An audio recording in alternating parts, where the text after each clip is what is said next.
Hello welcome, मेरा नाम है आकिब खान। आप सभी का स्वागत है वीरल बयानी में। अपने काम से सबके दिलों पर राज करने वाले बलराज आज हमारे साथ।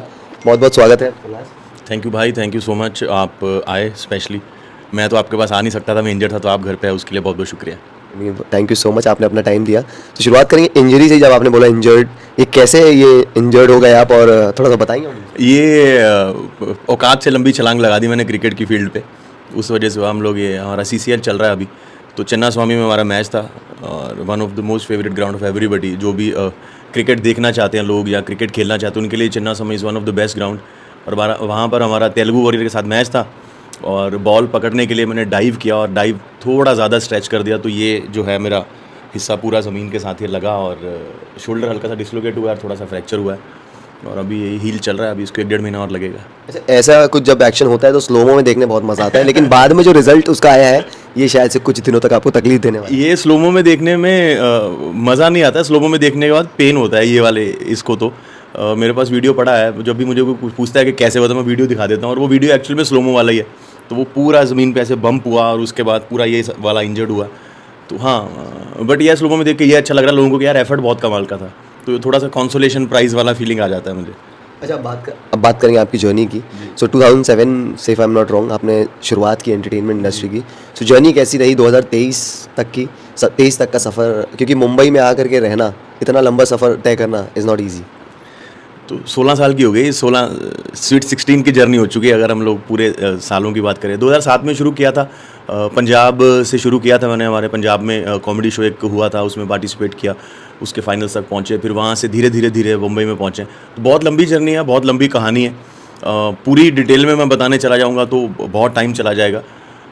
लेकिन मैं 11 में मुंबई मूव कर गया था, 2011 में। और पहले 2-3 साल तो मुंबई के रास्ते जानने में, और कौन सी जगह से कौन सी जगह तक पहुंचना कैसे है वो जानने में निकल जाते हैं।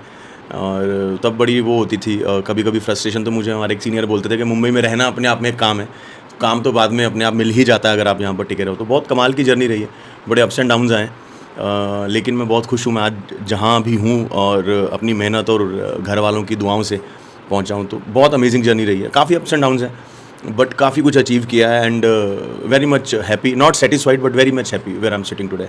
अच्छा, एंटरटेनमेंट की जब बात आती है तो बोलते हैं ना कि वो वर्ड यूज़ करना ठीक है, यूज़ कर सकते हैं, कीड़ा जो होता है। हाँ। या तो बचपन से होता है, हाँ। बोलते हैं ना, अरे बड़ा शरारती है ये, तो ऐसी, तो ऐसा था बचपन से ही था, या फिर किसी से इंस्पिरेशन आपने ली, नहीं मुझे इस तरफ जाना है, इस तरफ ही करियर बनाना है? कीड़ा होता है, लेकिन मेरा कीड़ा डिस्कवर थोड़ा लेट हुआ है। या कहते हैं कि कीड़ा सो रहा था, वो जागा थोड़ा लेट है। तो मैं बिल्कुल भी अपनी लाइफ में शरारती बच्चा था नहीं। मैं बहुत एक पढ़ने लिखने वाला, एक शांत रहने वाला, चुप रहने वाला बच्चा था, और मुझे देखकर कोई भी ये नहीं बोल सकता था कि ये लाइफ में आगे जाके स्टैंड अप कॉमेडी करेगा या लोगों को हंसाएगा, क्योंकि मैं बहुत साइलेंट सा और काम पे फोकस करने वाला बच्चा था। और ये आप बोल सकते हो कि धीरे धीरे ऑटोमेटिकली चीज़ें अपने आप जैसे होती जाती। मुझे तो था कि मैं पढ़ाई लिखाई करूँगा, कोई सरकारी अफसर बनूंगा, IPS IAS करूँगा, और सिस्टम को थोड़ा ठीक करूँगा। मेरा वो लाइफ में मेरा टारगेट था, मेरा जो लाइफ में एम था वो ये था। लेकिन हमारे कॉलेज में ना, जो लोग ड्रामेटिक्स करते थे उन लोगों की फ़ीस माफ़ हो जाती थी, उन लोगों को लेक्चर्स में रिलैक्सेशन मिलती थी। तो मैं क्रिकेट खेलता था, बट जैसे ही मुझे पता चला कि ये एक यूथ फेस्टिवल नाम की एक चीज़ होती है, और जो लोग इसमें ड्रामेटिक्स करते हैं उनके अच्छे नंबर आ जाएं, अगर ड्रामेटिक्स में कोई पोजीशन आ जाए यूथ फेस्टिवल, तो उनकी फ़ीस माफ़ हो जाती है। तो हम लोगों ने वो ड्रामेटिक्स ज्वाइन करा सिर्फ इसलिए कि हमारी फ़ीस माफ़ हो जाए। फिर वहाँ से धीरे धीरे धीरे जर्नी जो है वो वहाँ किया, फ़ीस माफ़ हुई, तो फिर उसके बाद एक पंजाबी चैनल MH1 है, वहाँ पार्टिसिपेट किया। वो शो इतना ज़्यादा हिट हो गया, इतना हिट हो गया कि 12-13 का TRP था उसका। तो आपको हर गली नुक्कड़ दूसरे शहर के लोग जो है वो पहचानते थे। लेकिन प्रॉब्लम ये थी कि आपके पास पैसे नहीं थे। आप अब सेलिब्रिटी तो बन चुके, लेकिन आप गरीब सेलिब्रिटी हो, आप मतलब क्या बोलते हैं वो कड़की वाले सेलिब्रिटी हो। तो लोग आपको पहचान तो रहे हैं, लेकिन आपके पास वो वाला स्टारडम नहीं है कि आपके पास गाड़ियाँ हों, आपके पास सिक्योरिटी वाले हों, ब्रांडेड कपड़े हों। तो हम लोग कभी, मुझे याद है मेरे पास एक LML वेस्पा होता था ब्लैक कलर का, उसका एक बार पेट्रोल खत्म हो गया, तो मैं रोड के ऊपर ऐसे स्कूटर को वो टेढ़ा करके स्टार्ट करते ना, वो ये स्कूटर में ही होती थी चीज़। तो मैं वो स्टार्ट कर रहा हूँ, और बगल से एक बस जा रही थी स्कूल के बच्चों की, तो वो देख के मेरे को ऐसे टॉन्ट मारे थे कि वो देखो MH1 का स्कूटर बंद हो गया। तो स्टार्टअप तो आ गया था, लेकिन वो पैसे नहीं थे। वो धीरे धीरे वहाँ पर करते करते फिर मैंने गोस्ट राइटिंग करनी शुरू की, क्योंकि लिखने का शुरू से शौक था। तो गोस्ट राइटिंग करते करते पैसे आने शुरू हुए, तो नाम नहीं मिलता था। तो ये काफ़ी सारी चीज़ें थी। फिर इवेंचुअली 2011 में मुंबई मूव करा, आके यहाँ पर कॉमेडी का महामुकाबला स्टार प्लस पे एक शो होता था, वो जीता, राजू भाई के साथ में टीम अप था उसमें, वो शो जीता। उसके बाद फिर कॉमेडी सर्कस करा, फिर धीरे धीरे धीरे एंटरटेनमेंट की रात, खतरों के खिलाड़ी, जितने भी सारे शोज़ हैं वो सारे किए, पंजाब में कुछ फिल्म्स लिखी, तो फिर यहाँ तक पहुँचे। वो जो कीड़ा वाला था वो ऐसा कुछ ना तो कोई इंस्पायर करता था मुझे, क्योंकि मेरा ध्यान 101% जो था वो पढ़ाई की तरफ था, जो पढ़ेंगे लिखेंगे और ज़िंदगी में कोई अच्छी नौकरी करेंगे और कुर्सी पे बैठ के थोड़ा सिस्टम को चेंज करेंगे, पूरा गंगा जल वाला फील था अपना लाइफ का। लेकिन वही है कि डेस्टिनी ने कुछ आपके लिए प्लान किया होता है, तो ये किस्मत का लिखा हुआ, मैं हमेशा मानता हूँ कि किस्मत ने लिखा हुआ था और वो ऑटोमेटिकली रास्ता बनता गया। और जब तक मुझे एहसास हुआ कि मैं इस काम के लिए बना हूँ, तब तक मैं मुंबई पहुँच चुका था। तो फिर उसके बाद तो मेहनत ही है, मेहनत ने आगे हेल्प करा। लेकिन कलाकार के पास भी वो टैलेंट होता है सिस्टम बदलने का, क्योंकि ज़रूरी नहीं कि आप, नो डाउट यूपीएससी एक सबका ड्रीम होता है, बट कलाकार के पास भी वो पावर होता है सब कुछ बदलने का। कलाकार के पास हाँ, सिस्टम तो नहीं बदल सकते खैर हम लोग, मैसेज हम लोग चीज़ें ये है कि हम लोग अगर कुछ बोलते हैं तो वो जल्दी सुना जाता है, क्योंकि सोशल मीडिया आ चुका है आज की डेट में। आप जैसे लोग हैं, अगर हम कोई चीज़ बोलते हैं ऐसी, तो आप लोग उसको उठा के लोगों तक उसको डिलीवर कर देते हो, या हमारे अपने सोशल हैंडल से वो चीज़ें पहुंच जाती हैं। तो हाँ, एक कलाकार होने के नाते, एक सेलिब्रिटी होने के नाते आप क्या बोलते हो लोगों का उस पर ध्यान रहता है, तो इसलिए बड़ा सोच समझ के बोलना पड़ता है। बट हाँ, जैसे मुझे याद है कुछ एयरलाइंस की अगर हमें प्रॉब्लम्स हो जाती हैं, मेरे को एयर इंडिया की फ़्लाइट बहुत डिले हो गई थी एक बार और उन्होंने बहुत मिसट्रीट किया था, तो वो ट्वीट किया था तो इंस्टेंटली आपकी सुनवाई हो जाती है आजकल। तो मेरा एक एयर कनाडा के साथ एक इशू हुआ था बैगेज क्लेम का, तो वो सिर्फ ट्वीट ही करते हैं, तो वो सिस्टम, उन लोगों को दिक्कत हो जाती है कि यार अगर ये चीज़ बाहर निकल गई तो इनके जो फॉलोअर्स हैं, चाहने वाले हैं, वो भी शायद उनके सामने रेपुटेशन ख़राब हो जाएगी, या वैसे भी सिस्टम आपकी सुन लेता है। बट आज की डेट में अदरवाइज़ मुझे लगता है कि सोशल मीडिया का इतना पावर बढ़ गया है कि अगर एक लेमैन भी कोई चीज़ को ट्वीट करता है तो वो सिस्टम तक पहुंच जाती है। वैसे आप लोग पहुंचा देते हो। बिल्कुल सही कहा। अच्छा, एक और कहावत है ना कि फर्श से अर्श तक ये इंडस्ट्री तुरंत पहुंचा देती है जी, और अर्श से फर्श तक भी ले आती है। जी। देखिए, मैं हमेशा ये बिलीव करता हूँ भाई के फर्श से अर्श तक भी आपको ऊपर वाला ही पहुँचाता है और ऊपर से नीचे भी आपको वही लेके आता है।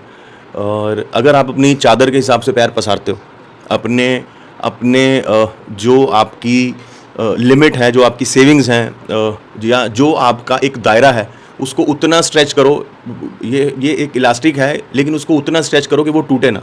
अगर तो आप सब चीज़ों को बहुत अच्छे तरीके से मैनेज करके चलते हो तो आप फर्श पर आते नहीं हो। बाखुदा अगर किसी की आपको बद्दुआ लगी हो या आपकी नसीब में ही लिखा हो ऐसा कुछ होना है। अदरवाइज़ जो भी लोग अर्श से फर्श पे पहुँचे हैं, उसमें बहुत सारे ऐसे डिसीजंस रहते हैं लाइफ के अंदर जो वो लोग बाद में रिकवर करने के बाद किसी इंटरव्यू में बताते हैं कि ये गलतियाँ हुई थी। सो बात इंडस्ट्री की नहीं है, हमारी इंडस्ट्री शोबिज़ है। शोबिज़ में जो हेल्दी दिखेगा, अच्छा दिखेगा, और जो लोगों को मैनेजेबल दिखेगा, सेलेबल दिखेगा, अप्रोचेबल दिखेगा, वही चलता है। और उसी दौरान बहुत जल्दी जब लोग स्टार बन जाते हैं, कभी कभार कुछ ऐसी गलतियां कर बैठते हैं जो शायद नहीं करनी चाहिए, या कभी कभी छोटी सी गलती जो है वो बहुत तूल पकड़ जाती है, नसीब ख़राब हो तो। अदरवाइज़ आपको फर्श से अर्श तक पहुंचाने वाला भी ऊपर वाला ही है और वहाँ से नीचे लाने वाला भी ऊपर वाला ही है, और कोई मुझे नहीं लगता। या आपके चाहने वाले हैं, और चाहने वाले भी आपके भगवान ही होते हैं। अगर आप कभी आ सकते हो तो आपकी अपनी गलतियाँ या आपका अपना जो है नसीब लेके आ सकता है। इंडस्ट्री जो है हमेशा देती ही है, इंडस्ट्री लेती नहीं है। इंडस्ट्री अगर लेती है तो वक्त लेती है, आपके सब्र का इम्तिहान लेती है। अदरवाइज़ हमारी इंडस्ट्री ने हमेशा सबको दिया ही है, और ये तो वैसे ही बदनाम ज़्यादा हो जाती है क्योंकि नज़रें बहुत ज़्यादा होती हैं हम लोगों पे। हर नुक्कड़ पे 50-50 कैमरा लगे हुए हैं हमारे लिए। सरकारी सीसीटीवी तो है ही, बाकी और भी बहुत सारे कैमरास फॉलो करते हैं, तो एक छोटी सी चीज़ जो है वो बड़ी बन के बाहर आ जाती है, वरना इंडस्ट्री हमेशा देती ही है हमें। अच्छा, कभी अपने मन को मारा है रहने के बाद भी? हाँ, बहुत बार मारा है भाई। मन मारना पड़ता है, अगर आप मन नहीं मारोगे तो मर जाओगे। मन तो चंचल है, मन तो बहुत बार ऐसी चीज़ें करने को बोल देता है जो आपको नहीं करनी चाहिए, जो सिस्टम के भी खिलाफ हैं, जो आपके सिस्टम के भी खिलाफ होती हैं। तो मन तो, अगर आप अपना मन नहीं मारते हो तो मुझे ऐसा लगता है कि आप बहुत जगह अपना नुकसान भी करा सकते हो। मैंने तो बहुत मन मारा है, मैंने बहुत बार अपने आप को कंट्रोल किया है। बहुत बार कभी गुस्सा आ जाता है कुछ चीज़ों पे तो मन मार लेते हैं, यार जाने दो, क्यों झगड़ा करना है, ठीक है सामने वाला गलत है, छोड़ो, क्या फ़ायदा। कभी कभार जब शुरू में याद है मुझे, वन बेडरूम में रहते थे, 8-9 लोग रहते थे, तो मन करता था कि इंडिपेंडेंट घर ले लें, पर तब ऐसा होता था कि यार पोटेंशियल काम का इतना नहीं है कि ऐसा ना हो कि खर्चा बढ़ जाए और 2 महीने बाद 3 महीने बाद काम नहीं मिलेगा तो फिर क्या करेंगे। तो इसलिए शेयरिंग में ही रह लेते हैं। और गाड़ी मैंने बहुत लेट खरीदी है, काम करने के करीब 5 साल बाद मैंने गाड़ी खरीदी है। मुझे लोग बोलते थे कि यार तेरे को लोग पहचानते तो ऑटो में घूमता था। मैं बोलता हूँ मुझे एक बार, मैं जब खरीदूँ तो अपनी पसंद की खरीदूँ, अपनी ज़रूरत के हिसाब से नहीं खरीदूँ। तो तब भी थोड़ा मन दबा के रखना पड़ता था। तो बहुत बार ऐसा होता है मन मारना पड़ता है लाइफ में, और एक आर्टिस्ट को तो मारना पड़ता है भाई। बहुत जगह ऐसा होता है कि मन बहुत कुछ कभी कभी मन मारने को भी करता है, लेकिन तब भी हम लोग मन मार लेते हैं कि छोड़ो जाने दो, क्यों ऐसा करना है। टेलीविजन में डेली सोप की तरफ क्यों नहीं आपने अपना रुख मोड़ा? डेली सोप भी आज के टाइम में, लाइक अगर बात करें टेलीविजन में, तो एक बहुत स्टेबिलिटी देता है, लेकिन आपने क्यों नहीं सोचा उसकी तरफ? यार देखो, स्टेबिलिटी तो माइंड स्टेबल है आपका तो लाइफ में स्टेबिलिटी वैसे ही आ जाती है। स्टेबिलिटी तो लाइफ में मेरे है। जब मैं नया नया मुंबई आया था ना भाई, तब मैं डेली सोप्स करना चाहता था, लेकिन तब मुझे बहुत कुछ अच्छे रोल्स ऑफर नहीं हुए, या मैं न्यू कमर था तो मुझे अच्छे रोल ऑफर करेंगे क्यों। ऑडिशंस देते थे हम लोग, तो शायद वो ऑडिशंस में आए, शायद कोई अच्छे रोल क्रैक नहीं कर पाया। और उसके बाद जब मुझे रियलिटी शोज़ मिलने शुरू हुए तो मुझे डेली सोप की तरफ जाने का मन करा नहीं, क्योंकि जो फ्रीडम रियलिटी शोज़ में मिलता है, नॉन फिक्शन में मिलता है, आप हफ्ते में 2 दिन 3 दिन काम करते हो, at the end of the day जो है आप उतने ही पैसे बना लेते हो, और फ्रीडम भी है आपके पास। आप बाहर छुट्टियां मना सकते हो, आप इवेंट्स कर सकते हो। आपके मेरे जो दोस्त हैं जो डेली सोप करते हैं, वो महीने में 28 दिन शूट करते हैं, 14 घंटे शूट करते हैं। मैंने उनको देखा हुआ है, और ये भी एक रीज़न है। और मेजर रीज़न ये है कि जब मैं करना चाह रहा था तब शायद मुझे मिले नहीं, और अब मुझे शायद इसलिए नहीं मिलते कि अभी ये करे, ये तो नहीं करेगा यार, ये तो मना ही कर देगा। क्योंकि मैं जनरली जो है, आप करना चाहते हो? देखो, काम को मैं कभी भी मना नहीं करता। मैं लाइफ में हमेशा ये मानता हूँ कि हम कभी इतने बड़े नहीं होते कि हम बोल देंगे मुझे नहीं करना है। हम चूज़ करते हैं कि मुझे ये करना है, ये मुझे सूट करता है, ये मुझे सूट नहीं करता है। जितने भी कास्टिंग वालों से मेरी बात होती है तो उन लोग बोलते हैं कि यार हमको लगता है आप करोगे नहीं। और पॉइंट ये है कि उस पोटेंशियल वाला रोल आपको मिलना भी चाहिए, क्योंकि डेली सोप के अंदर जनरली जो है, मैं हमेशा ये मानता हूँ, मैंने जब राइटिंग शुरू की थी तो मैं अपनी पहली फिल्म के लिए नॉमिनेट हुआ था पंजाबी फिल्म फेयर में as a best dialogue writer. जब मैंने रियलिटी शोज़ भी करने शुरू किए तो मेरी एक इंडिपेंडेंट पहचान बनी। जब मैंने पहला रियलिटी शो किया था कॉमेडी का महामुकाला, उसका मैं विनर बन के निकला था बाहर। तो मैं हमेशा ये सोचता हूँ कि मुझे जो भी काम ऑफर हो वो रिकॉग्नाइजेबल होना चाहिए, उस रोल में इतना पोटेंशियल होना चाहिए कि कल को अगर उस कैटेगरी के 5 लोग काम कर रहे हो तो अगर नॉमिनेट होते हैं तो उसमें से एक मेरा भी रोल ऐसा होना चाहिए, एटलीस्ट पोटेंशियल वैसा होना चाहिए उस रोल का। तो वो मुझे अभी तक मिला नहीं है। डेफिनेटली मैं करना चाहता हूँ, मुझे मिलेंगे अगर ऐसे रोल तो मैं ज़रूर करूँगा, बट अभी तक मुझे मिला नहीं है, और मिलेगा तो ज़रूर करेंगे ऊपर वाले की दया से। अच्छा, टैटूज भी है सुना है? यार टैटू जिस हाथ में है ना, वो हाथ अभी टूटा हुआ है, तो ये तो आपको मैं दिखा नहीं पाऊंगा, बट मैं आपको फोटोज़ दिखा दूंगा टैटूज़ की, आप वो दिखा दीजिएगा लोगों को। तो मेरा ये यहाँ से लेके यहाँ तक पूरा अंदर बाहर हाथ पूरा ये आम टैटू से भरी पड़ी है। मैंने पहला टैटू जो है वो बनवाया था क्योंकि मुझे घूमने का बहुत शौक़ है, और मैंने पहला टैटू ट्रैवल टैटू बनवाया था अपने इस हाथ पे, यहाँ पर इस साइड में। उसमें एक ग्लोब बना हुआ है, ग्लोब के ऊपर मैं बैठा हूँ, और आसमान में से एक माइक निकला हुआ नीचे, मैंने पीछे बैकपैक रखा हुआ। तो वो टैटू का ये थीम था कि वो ये ऊपर वाला बस मेरे को आवाज़ देता रहे, मुझे कंटेंट देता रहे, वो मैं लोगों तक पहुंचाता रहूं और पूरी दुनिया तक पहुंचाऊं, और साथ साथ पूरी दुनिया घूमूं। फिर उसके बाद मैंने शादी से पहले मम्मी का टैटू बनवाया था यहाँ पे, और मेरी चाची का बनवाया था, एक मैंने इधर जैपनीज़ लैंडस्केप बनवाया। तो ये 4 टैटू बने हुए हैं, तो ये भर चुके हैं। तो उसके बाद थोड़ा ब्रेक लगा दिया। बहुत मन था और बनवाने का, मुझे लगा भी थोड़ा बॉडी लिमिटेड सी बॉडी है, ऐसा ना हो कि बहुत जल्दी मैं भर दूँ। तो ये 4 टैटू मैं आपको दिखा दूंगा अभी, क्योंकि मैं दिखा नहीं सकता तो आपको एक्सप्लेन करके भी कुछ डिटेल समझ आएगा नहीं, बट ये पूरा हाथ भरा हुआ है टैटू से। मैंने इनफैक्ट जब मेरी शादी होने वाली थी, तो क्योंकि ये मेरा टैटू सबको पता था कि मेरा ही टैटू है, तो मैंने दीप्ति के साथ, दीप्ति का चेहरा नहीं दिखाया था, खाली उसका आधा फेस और ये टैटू वाला अपना हाथ रिवील किया था। लोगों को समझ में आ गया था कि भाई साहब का कुछ तो प्यार मोहब्बत चल रहा है, और इसका कुछ तो सीन होने वाला है। तो डेफिनेटली लोग टैटू मेरा रिकॉग्नाइज़ करते हैं, क्योंकि डिफरेंट टैटू हैं सारे, और मैं आपको दिखाऊंगा, मेरे पास फ़ोन में भी है, आई शो यू। अच्छा, अभी के टाइम में अगर कौन सा एक ऐसा एंटरटेनमेंट रियलिटी शो है जो आप दिल से करना चाहते हैं? देखो, मैं नहीं बताऊंगा, क्योंकि अगर मैं बताऊंगा, मैं हमेशा हर इंटरव्यू में बोलता हूँ, जब आप बता देते हो ना तो आपकी नेगोशिएशन की पावर चली जाती है। तो डेफिनेटली कुछ भी अच्छा जो भी चल रहा है अगर मेरे पास आएगा तो मैं करूँगा। बिग बॉस ही रहते हैं यार, मैं फिर वही बात है कि मैं क्यों बोलूँगा नहीं करूँगा, या मैं क्यों बोलूँगा मैं करूँगा। अगर मैं बोलूँगा नहीं करूँगा तो बिना बात के लोग ऑफेंड हो जाते हैं। अगर मैं बोलूँगा मुझे करना है तो मेरी नेगोशिएशन पावर चली जाती है। मैं 1-2 बार करने भी वाला था, लास्ट ईयर शायद मैं करता, लेकिन मेरा फिल्म का डेट जो है वो क्लैश हो रहा था बिग बॉस के स्केड्यूल के साथ। मुझे फिल्म करने जाना था और मेरा वीज़ा डिले हो गया, उस चक्कर में मेरा डेट ही इतना क्लैश हो गया कि मैं कर ही नहीं पाया। अदरवाइज़ मैं बात तो मेरी 2-3-4 बार हो चुकी है, बट चीज़ें, क्योंकि बिग बॉस एक ऐसा शो नहीं है कि आपने साइन कर आपने कर लिया, उसके लिए आपको बाकी पूरी दुनिया से जो है वो अपना रिश्ता तोड़ना पड़ता है, पूरी दुनिया से, घर वालों से, फ़ोन से, आउटर वर्ल्ड से, सब चीज़ों से। वो एक तरीके से आपको 3-4 महीने के लिए अलग जहान में लेके चले जाते हैं। तो उसके लिए बहुत सारी चीज़ें ऐसी होती हैं, आपको देखना होता है कि आपके वो वाले टाइम लाइन के अंदर वो चीज़ें तो नहीं आ रही हैं, तो वो भी एक बहुत मैटर करता है। तो जब ये सारी चीज़ें मैच कर जाएंगी, वो वाला टाइमलाइन पूरा फ्री होगा, उतने अच्छे पैसे मिल रहे होंगे और उनको मेरी उतनी अच्छी ज़्यादा ज़रूरत होगी, तो ये सब चीज़ें जब मैच कर जाएंगे तो डेफिनेटली घर के अंदर तो मैं वैसे बहुत बार गया हूँ, 5-7 बार गया हूँ मैं घर के अंदर। 4-5 बार तो मैं एक सीज़न में तो मैं 5-6 बार चला गया था अपने शो को प्रमोट करने के लिए। एंटरटेनमेंट की रात करते थे, मेरे को तो सलमान भाई ने एक वीकेंड पे बोल दिया था कि इतना तो मैं नहीं आता हर हफ्ते जितना तुम लोग आ जाते हो। तो मैंने बोला भाई क्या करें, कलर्स का इशू है तो वो भेज देते हैं हमको हर हफ्ते। तो घर के अंदर तो मैं जा चुका हूँ, बट हाँ अभी एज अ पार्टिसिपेंट शो किया नहीं है। देखते हैं, अगर होना होगा तो ज़रूर होगा। अच्छा, इस सीजन का आपने प्रेडिक्शन किया था कि शिव या तो प्रियंका जीतेंगी, हाँ। बट थोड़ा सा गलत हुआ वो, और MC स्टैन जीते। तो ये क्या क्या कहना चाहेंगे? मैंने प्रिडिक्शन नहीं किया था, मैंने कुछ ऐसे वो नहीं किया था कि ये हम पत्ते खोल रहे हैं तो हम ये प्रिडिक्ट करते हैं। मुझे किसी ने पूछा था कि सबसे स्ट्रॉन्ग कंटेंडर कौन लग रहे हैं आपको, तो मुझे प्रियंका और शिव लग रहे थे क्योंकि वो बहुत कमाल खेल रहे थे। लेकिन एक चीज़ और बहुत मैटर करती है कि इसमें वोटिंग भी होता है, फैंस भी होते हैं, और जिसको सबसे ज़्यादा वोट मिलता है वो जीत जाता है। और MC स्टैन के आई थिंक सबसे ज़्यादा फैंस हैं, और यूथ स्पेशली उसको बहुत फॉलो करता है, तो उसको भर भर के वोट मिले और वो जीत गया। और विनर जो है वो हमेशा डिज़र्विंग ही होता है, क्योंकि आप सिर्फ अपनी गेम से नहीं जीतते हो, आपके चाहने वाले भी उतने होने चाहिए, आपको उतने वोट्स भी मिलने चाहिए, और ये सारी चीज़ें जब एक साथ इकट्ठी होती हैं तब आप जीतते हो। और प्रेडिक्शन नहीं था, बट मुझे लगा था ये दोनों बहुत स्ट्रॉन्ग है, क्योंकि Shiv already Marathi Bigg Boss में बहुत कमाल का करके गया हुआ था और प्रियंका बहुत स्ट्रॉन्ग लग रही थी घर के अंदर। तो मुझे लगा था इन दोनों में से शायद कोई एक जीत जाएगा। अच्छी बात है, MC स्टैन जीत गया है तो बहुत बढ़िया। मतलब रिजल्ट से खुश हैं आप? भाई देखो, रिजल्ट से मैं उदास भी क्यों होऊंगा, मैं क्यों उदास हूँगा, मेरा तो कुछ उसमें ना नुकसान हुआ ना फ़ायदा हुआ। MC स्टैन जीता, उसको बहुत बहुत बधाई, और बहुत ही यंग टैलेंटेड आदमी है, आर्टिस्ट है, और इतनी कम उम्र में इतने बड़े मुकाम पर पहुँचा है। तो मेरी तरफ से तो उसको और जो भी उसके चाहने वाले हैं उन सबको बहुत बहुत बेस्ट विशेज़। आप ऐसे ही अपने स्टार को जो है वो प्यार करते रहिए, और ज़िंदगी में और भी बहुत खुशियाँ और बड़े बड़े मुकाम हासिल करें, मेरी दुआएं। अच्छा, एक लास्ट सवाल ये है कि जापान ने एक ना मैरिज सिस्टम ये किया है, उन लोग ने इंट्रोड्यूस किया है वीकेंड मैरिज सिस्टम।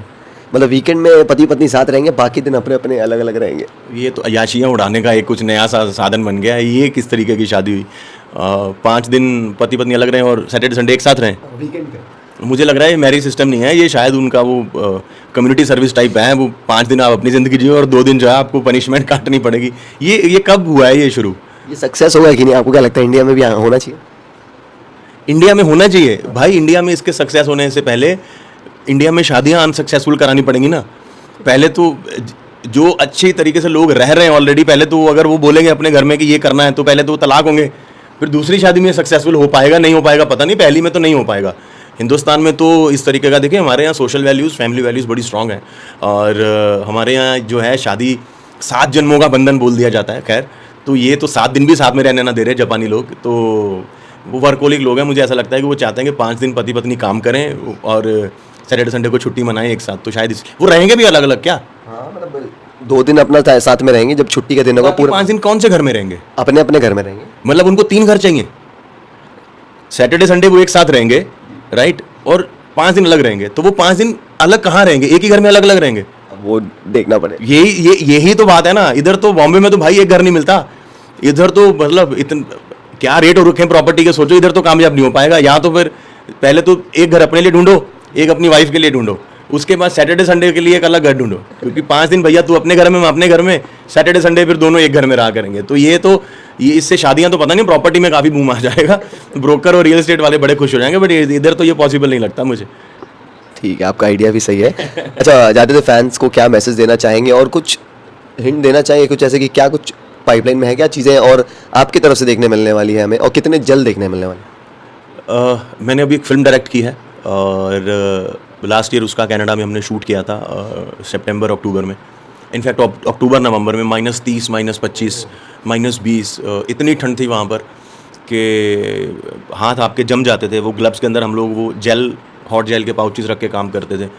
तो वहाँ पर हमने फिल्म शूट की। इट्स अ फैमिली ड्रामा, बड़ी फीचर फिल्म है पंजाबी की, और बड़ी स्टार कास्ट है पंजाबी की। तो उसका पोस्ट चल रहा है अभी, तो इस साल आपको मैं एज अ डायरेक्टर बड़े पर्दे पर दिख जाऊँगा, और इस साल में ही वो फिल्म रिलीज़ हो जाएगी। और दूसरी फिल्म की स्क्रिप्ट चालू है, तो शायद आपको अभी मैं एज अ डायरेक्टर अच्छी फिल्में करता हुआ दिखूँगा।